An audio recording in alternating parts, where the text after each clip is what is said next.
Hi, welcome back to my channel. If you're new here, my name is Ronka and I create content on travel, career, and godly living. If that sounds like your sort of content, please make sure to subscribe to my channel so you don't miss any of the good stuff. In today's video, we'll be talking about making the most of your talent.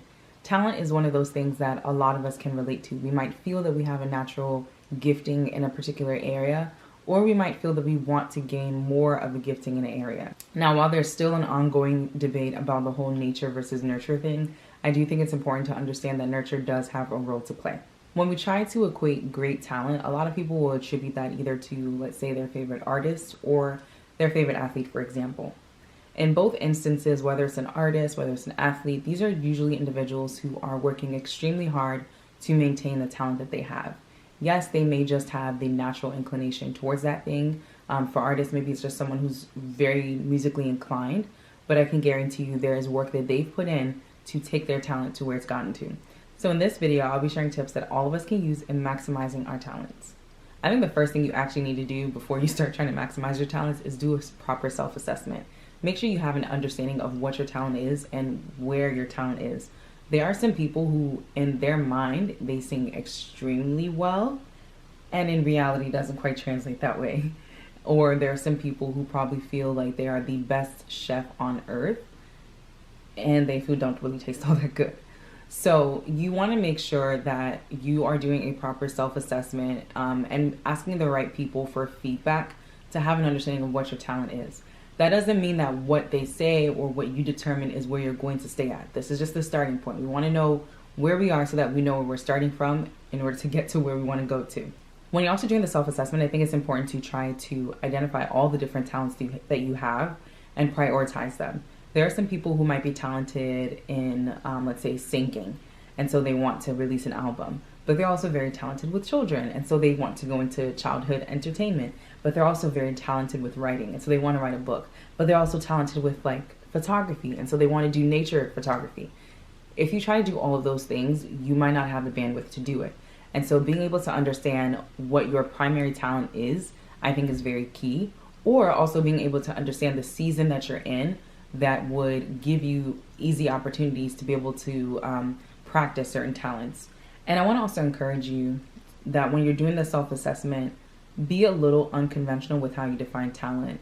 Being able to lead others is a talent. So really think through the things that you're really good at, that people come to you for, that people look to you to do. And when you are doing your self-assessment, if you are spiritually inclined, this is also a good opportunity to couple that exercise with prayer. Another thing to keep in mind when it comes to maximizing your talent is understanding when you should show your talent and when you should be working on your talent. You know, for those of us who live in countries where we experience multiple seasons, we get to see how leaves blossom on trees during the springtime, and then by the summertime, you know, they're full out and just really doing their thing, enjoying themselves. And by fall, they start to wither and fall off. And then wintertime, there's no leaves, typically no leaves on trees, and then the cycle starts again. So it's important to understand the season where you're meant to be kind of hibernating and working and building your talent versus the seasons where you're still working and building that talent, but you're showing that talent more. I think for a lot of people, we try to prematurely prove ourselves with our talent, and then we're not ready to actually demonstrate with that talent. In addition to that, you also don't want to go past your season. There are some of us who have imposter syndrome, or we're just fearful, or we don't know how to get started.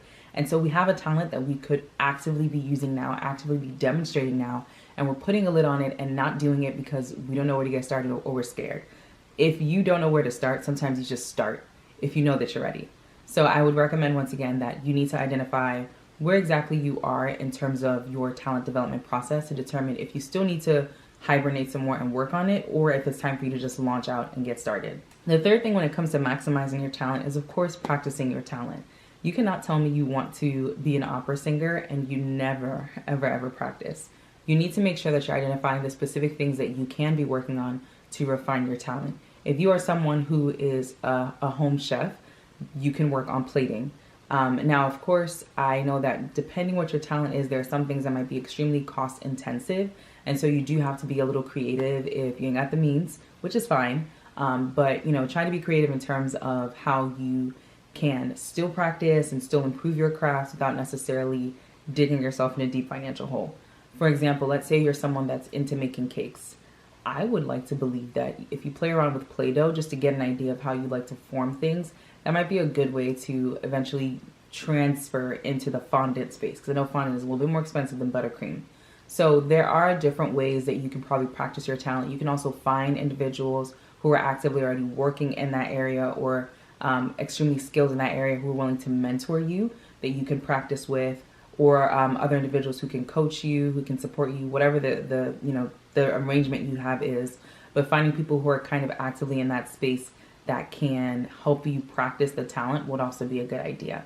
And the thing with practicing your talent is that there are some things you have to do intentionally, but then there are some things that you're not necessarily doing intentionally, which is okay.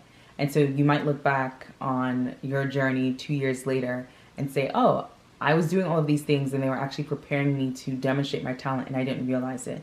You know, I think of the story of David from the Bible and how he had killed several animals in the wilderness before now having to go and fight Goliath.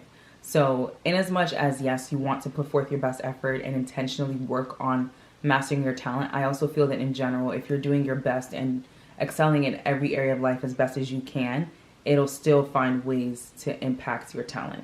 Finally, when it comes to maximizing your talent, you want to ask for help. And the prior point I talked about, mentorship, coaching, all of those things, and those are good, but sometimes you need to literally just raise your hand and say, I need help, okay? First person I think you can always go to for help is God. So once again, through prayer, just ask God for help, for divine inspiration, for direction, whatever it is that you need.